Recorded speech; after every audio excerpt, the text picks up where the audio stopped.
Partons à présent en Côte d'Ivoire, près de Taï, dans l'ouest. Je vous le disais, c'est une zone instable depuis longtemps et l'afflux de ressortissants burkinabés n'a rien arrangé.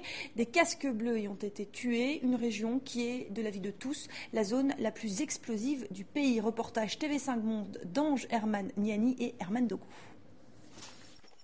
C'est son quotidien, aller au champ chargé de plantes de cacaoyer et le fusil en bandoulière.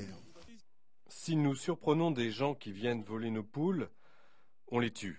Mais c'est pas normal d'aller au champ avec une arme. Dans l'indifférence de ces éléments des forces républicaines qui patrouillent dans ce village ouest ivoirien non loin du Libéria, certains paysans étrangers vont au champ en armes.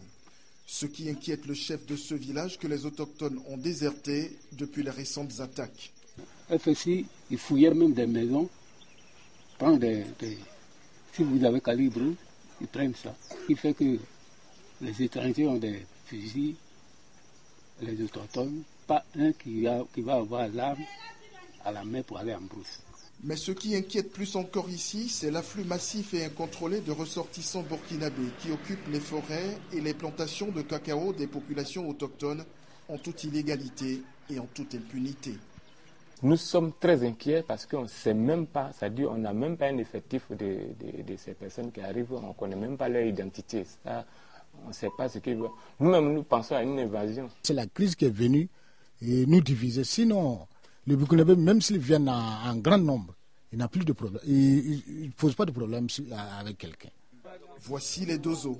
Depuis la fin de la crise post-électorale, le pouvoir de ces chasseurs traditionnels, convertis aujourd'hui en planteurs de cacao ou d'EVA, s'est considérablement accru.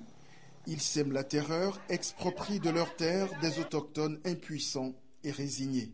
Les gens ont souvent dit que les hommes sont arrivés au pouvoir maintenant et donc ils ne veulent pas nous écouter. On ne peut plus régler nos problèmes de forêt tout simplement.